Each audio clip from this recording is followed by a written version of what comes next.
చెప్పాలంటే రేయ్, నన్ను చెప్పుకోనిరా. ఆ. ఏమండి, మనం మిలిటరీ నుంచి వచ్చాం. మనం ఏది గురిపెట్టినా అస్సలు తప్పేది కాదు. అలా ఉంటుంది మన కన్పవర్. అందుకే పెళ్ళైన ఏడాదిలోనే ఇదిగో వీడు పుట్టుకొచ్చాడు. ఇది నేనే చిన్నప్పుడు ఇలా చిన్నగా ఉండేవాడిని. ఏంటి నాన్న, ఒక్కడివే ఆడుకుంటున్నావా? మరి నాకు ఆడుకోవడానికి తోడెవరు లేరు కదా నాన్న. ఆహా. ఏమే, ఆడుకోవటానికి తోడు కావాలట, ఇద్దావా?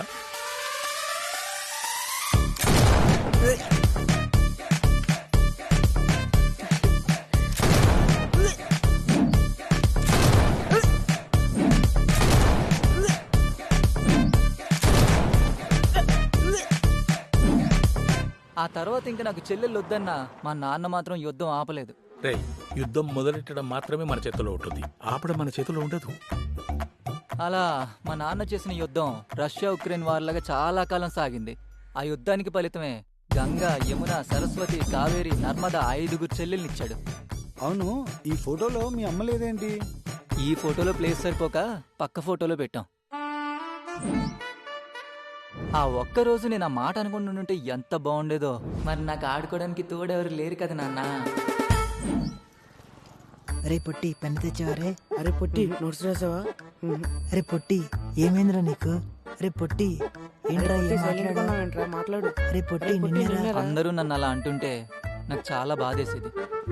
అరే పొట్టిగా ఇలా కాదురా, కాంప్లైంట్ తాగరా, నాలా పొడుగవుతావు.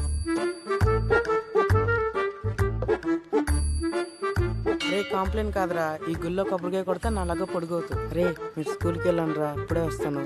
వాడు ఒక కొబ్బరికాయ కొడితే హైట్ అవుతారన్నాడని నేను 10 కొబ్బరికాయలు కొట్టాను. నా పూజలు ఫలించాయో కాంప్లైంట్ పనిచేసిందో తెలియదు కానీ ఈత చెట్టులో ఉండే నేను ఇలా తాడి చెట్టులో అయ్యాను. నేను అప్పుడే టీనేజ్ దాటి మ్యారేజ్ ఏజ్కి వచ్చాను. నాకు మంచి మంచి సంబంధాలు కూడా వచ్చాయి. బాబు, ఒక్కసారి అమ్మాయిని చూడు. నేషనల్ క్రష్ రష్మికలా ఎంత లక్షణంగా ఉందో. అవునా? ఏదేది ఇటు చూపించండి. అవును సార్, నిజంగానే రష్మికలాగే ఉంది. నీ మొహం అది నిజంగా రష్మిక ఫోటోవే. అసలు ఫోటో పక్కన ఫోల్డర్లో ఉంటుంది, ఓపెన్ చేసి చూడు. ఓహో, వావ్, అవునండి, ఈ అమ్మాయి కూడా చాలా బాగుంది. అయితే వెంటనే ముహూర్తాలు పెట్టించుకుందాం. పెట్టేయండి పెట్టేయండి. ఏనానా, పెళ్లి చేసుకుందామని డిసైడ్ అయిపోయినావా? నాన్న, అది అమ్మాయి బాగుందని.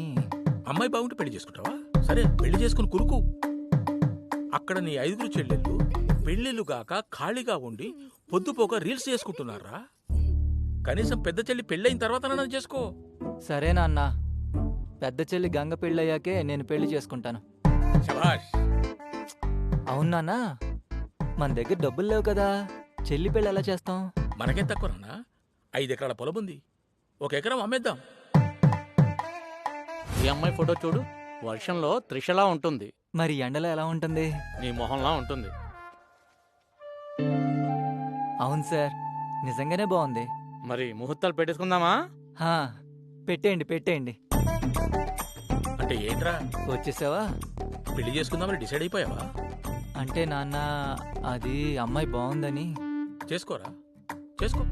యమునని ఇలాగ వదిలేసి నీ మానను నువ్వు పెళ్లి చేసుకుంటావా? సరే నాన్న, యమున పెళ్ళయ్యాకే నేను పెళ్లి చేసుకుంటాను. శభాష్. మరి డబ్బులు? ఏముందిరా, ఇంకా 4 ఎకరాలు ఉంది, 1 ఎకరం తీసేద్దాం, అంతే.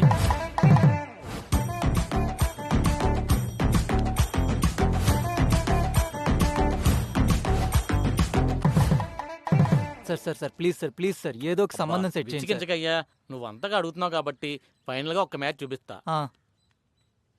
ఇదిగో ఇటు చూడు. ఇదేంటి సార్, ఆంటీలా ఉంది? ఆంటీలా కాదు, ఆంటీయే. ఊరుకోండి సార్, మా పాలవంచి అంకులకు కూడా అమ్మాయిని సెట్ చేసిన మీరు నాకు మాత్రం ఆంటీని చూపిస్తారా? అంకుల్కి 60 ఎకరాలు ఉంది, నీకేముంది? చిరిగిన కట్టారు తప్ప ఇంకేం లేదు కదా. చిరిగిన డ్రైవర్ వేసుకోవాల్సిన కర్మ నాకేంటి సార్, అందుకే ఏం వేసుకోను. అంటే వీడు కూడా మంట అయిపోయి అనమాట. ఇవన్నీ ఎందుకు సార్, నాకు ఒక మంచి సంబంధం చూసి పెట్టండి సార్. సరేనయ్యా. ఏంట్రా, పెళ్లి చేసుకోవడానికి రెడీ అవుతున్నావా? అదేంటి నాన్న, 5 చెల్లెలకి పెళ్లిళ్ళు అయిపోయాయి, 5 ఎకరాలు కూడా అమ్మేశాం. ఇప్పటికైనా పెళ్లి చేసుకోపోతే ఎలాగా? నిజమేరా, కానీ మీ మానన మీరందరూ పెళ్లిళ్ళు చేసుకుని వెళ్ళిపోతే మరి నా పరిస్థితి ఏమిటి? అంటే ఏంటి ఇప్పుడు నీకు కూడా పెళ్లి సంబంధం చూడమంటావా ఏంటి?